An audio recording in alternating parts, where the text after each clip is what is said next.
Hello guys, मैं हूं Aryan. Guys, आज के इस वीडियो में हम आपको सेंट्रल बैंक ऑफ इंडिया के एफडी के बारे में यानी फिक्स डिपॉजिट के बारे में कंप्लीट जानकारी देंगे।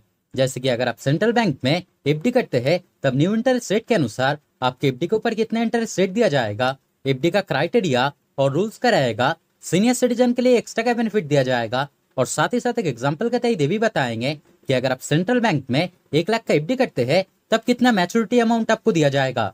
ये सभी बातें आपको डिटेल्स में बताएंगे। लेकिन इससे पहले अगर आप इस चैनल पर पहली बार आए हैं तो काइंडली चैनल को सब्सक्राइब करें और वीडियो को बिना स्किप किए एंड तक जरूर देखें।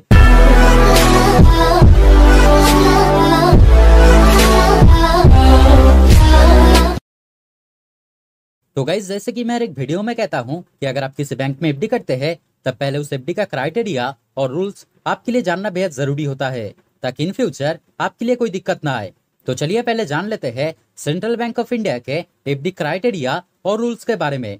अगर एफडी ड्यूरेशन की बात करें यानी कितना दिन के लिए आप एफडी कर सकते हैं, तब मिनिमम 7 दिन से 10 साल के बीच में किसी भी टाइम के लिए आप एफडी कर सकते हैं। अगर मिनिमम एफडी की बात करें तब मिनिमम सिर्फ 100 रुपया से आप एफडी कर सकते हैं। अगर मैक्सिमम एफडी की बात करें तब मैक्सिमम कोई भी लिमिट यहाँ पे नहीं दिया गया है, यानी मैक्सिमम जितना भी अमाउंट आप चाहे आप एफडी कर पाओगे। अगर इंटरेस्ट पे आउट की बात करें यानी एफडी के ऊपर आपका जितना इंटरेस्ट बनेगा, अगर आप चाहे तो वो इंटरेस्ट मंथली बेसिस पे यानी हर महीने में, क्वार्टरली बेसिस पे यानी 3 महीना अंतर, हाफ ईयरली बेसिस पे यानी 6 महीना अंतर, साल में 2 बार, या फिर अगर आप चाहे तो वो इंटरेस्ट एफडी मैच्योर होने के बाद भी ले सकते हैं। लेकिन आपको यहाँ पे जानकारी रखना है कि अगर आप आपके एफडी के ऊपर इंटरेस्ट मंथली बेसिस पे या फिर क्वार्टरली बेसिस पे लेना चाहते हैं तब मिनिमम 5,000 रुपया से आपको एफडी करना पड़ेगा और आपके एफडी का ड्यूरेशन रहेगा 1 साल से 10 साल के बीच में। यानी अगर आप सेंट्रल बैंक में एफडी करना चाहते हैं और अपने एफडी के ऊपर इंटरेस्ट मंथली बेसिस पे या फिर क्वार्टरली बेसिस पे लेना चाहते हैं तब मिनिमम 1 साल से 10 साल के बीच में आपको एफडी करना पड़ेगा। अगर एडिशनल इंटरेस्ट रेट की बात की जाए तब कोई सीनियर सिटीजन अगर इस बैंक में एफडी करते हैं तब उन्हें नॉर्मल जो इंटरेस्ट रेट रहेगा उससे 0.50% ज्यादा इंटरेस्ट दिया जाएगा, जो कि वीडियो में आगे मैं आपको बताऊंगा। और अगर कोई इस बैंक का स्टाफ या फिर अगर कोई इस बैंक का रिटायर स्टाफ इस बैंक में एफडी करते हैं तब उन्हें नॉर्मल जो इंटरेस्ट रेट रहेगा उससे 1% ज्यादा इंटरेस्ट दिया जाएगा। और अगर कोई इस बैंक का रिटायर स्टाफ जो कि सीनियर सिटीजन भी है अगर इस बैंक में एफडी करते हैं तब उन्हें नॉर्मल जो इंटरेस्ट रेट रहेगा उससे 1.50% ज्यादा इंटरेस्ट दिया जाएगा। तो एडिशनल इंटरेस्ट रेट के तौर पे सेंट्रल बैंक में काफी अच्छा बेनिफिट यहाँ पे दिया गया है। अगर लोन अगेंस्ट एफडी की बात करें तब वो भी फैसिलिटी दिया गया है, यानी अगर आप चाहे तो आपके एफडी के अमाउंट के ऊपर अप टू 90% तक आप लोन के तौर पे ले पाएंगे। जैसे कि मान लीजिए आपका एफडी का अमाउंट है 1 लाख रुपीज, तब अगर आप चाहे तो आपके एफडी के अमाउंट के ऊपर 90% तक यानी 90,000 तक आप लोन के तौर पे ले पाएंगे। अगर टैक्स चार्जेस की बात करें तब आपके एफडी के ऊपर टैक्स तभी लगेगा अगर किसी साल का आपके एफडी के ऊपर टोटल इंटरेस्ट 10,000 से ज्यादा होता है। लेकिन आपकी जानकारी के लिए बता दूं, अगर आप जनरल सिटीजन है तब 15G फॉर्म और अगर आप सीनियर सिटीजन है तब 15H फॉर्म सबमिट करने पर टैक्स चार्जेस नहीं लगेगा। तो मैं आपको यही सजेस्ट करना चाहूंगा कि अगर आप सेंट्रल बैंक में एफडी करते हैं तब एफडी करने के समय अगर आप जनरल सिटीजन है तब 15G फॉर्म और अगर आप सीनियर सिटीजन है तब 15H फॉर्म जरूर सबमिट करें। अगर नॉमिनेशन फैसिलिटी की बात करें तब वो भी फैसिलिटी दिया गया है, यानी अगर आप चाहे तो आपके एफडी के लिए आप किसी को नॉमिनी भी रख सकते हैं। अगर प्रीमैच्योर विड्रॉल की बात करें तब वो भी फैसिलिटी दिया गया है, यानी एफडी करने के बाद अचानक अगर आपकी पैसे की जरूरत होता है तब अगर आप चाहे तो आपके एफडी का अमाउंट मैच्योर होने से पहले ही आप बैंक से उठा पाओगे। लेकिन आपको यहाँ पे जानकारी रखना है कि अगर आपके एफडी का अमाउंट 5 लाख से कम है तब प्रीमैच्योर विड्रॉल करने पर कोई भी चार्जेस नहीं लगेगा, यानी आप फ्री में ही प्रीमैच्योर विड्रॉल कर पाओगे। लेकिन अगर आपका एफडी का अमाउंट 5 लाख से ज्यादा है तब प्रीमैच्योर विड्रॉल करने पर मैक्सिमम 1% तक चार्जेस लगेगा। अगर ऑटो रिन्यूअल फैसिलिटी की बात करें तब वो भी फैसिलिटी दिया गया है, यानी अगर आप चाहे तो आपके एफडी को आप ऑटो रिन्यू भी कर सकते हैं। तो गाइस, ये सब थे इस बैंक का एफडी का बेसिक क्राइटेरिया और रूल्स जो आपके लिए जानना बेहद जरूरी था। तो चलिए आप जान लेते हैं कि अगर आप सेंट्रल बैंक ऑफ इंडिया में एफडी करते हैं तब न्यू इंटरेस्ट रेट के अनुसार आपके एफडी के ऊपर कितना इंटरेस्ट रेट दिया जाएगा। लेकिन इंटरेस्ट रेट बताने से पहले एक बात मैं आपको पहले ही बता दूं, जो इंटरेस्ट रेट यहाँ पे दिया गया है वो 2 करोड़ से कम अमाउंट का एफडी के ऊपर लागू होगा।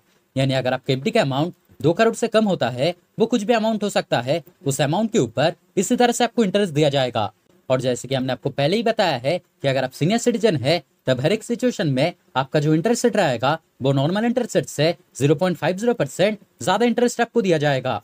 जैसे कि स्टार्टिंग जो इंटरेस्ट रेट है यानी 7 दिन से 14 दिन के अंदर एफडी करने पर जनरल सिटीजन के लिए इंटरेस्ट रेट रहेगा 2.75% और सीनियर सिटीजन के लिए इंटरेस्ट रेट रहेगा 3.25%। अगर आप 15 दिन से 45 दिन के अंदर एफडी करते हैं तब जनरल सिटीजन के लिए इंटरेस्ट रेट रहेगा 2.90% और सीनियर सिटीजन के लिए इंटरेस्ट रेट रहेगा 3.40%।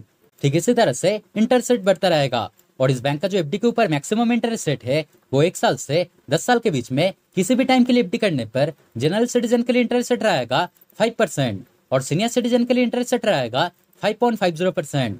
तो चलिए आप एक एग्जाम्पल के तौर पे जान लेते हैं कि अगर आप सेंट्रल बैंक ऑफ इंडिया में 1 लाख के एफडी डिफरेंट टाइम के लिए करते हैं, जैसे कि अगर आप 1 लाख के एफडी 1 साल के लिए करते हैं, या फिर अगर आप 1 लाख के एफडी 5 साल के लिए करते हैं, या फिर अगर आप 1 लाख के एफडी मैक्सिमम टाइम यानी 10 साल के लिए करते हैं, तब तीनों अलग सिचुएशन में कितना मैच्योरिटी अमाउंट आपको दिया जाएगा।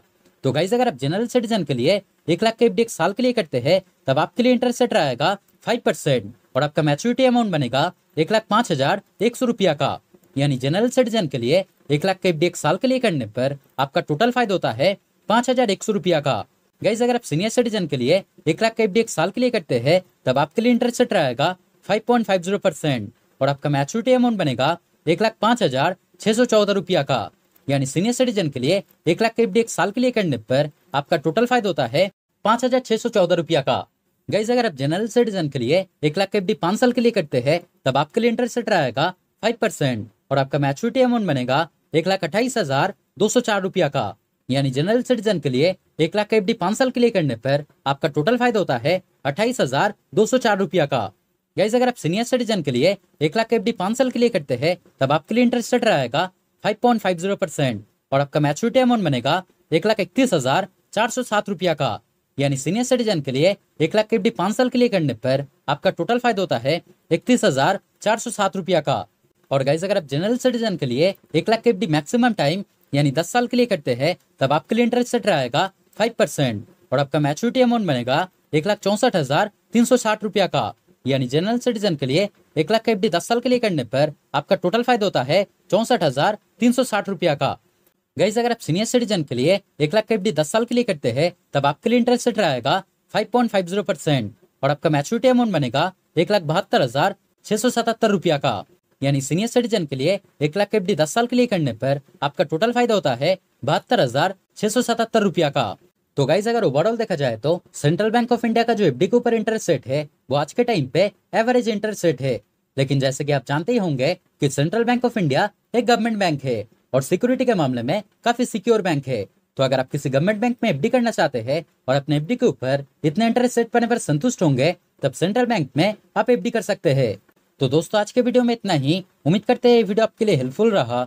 अगर कोई डाउट रहे तो कमेंट करके जरूर बताएं, मैं आपका कमेंट का रिप्लाई जरूर करूंगा।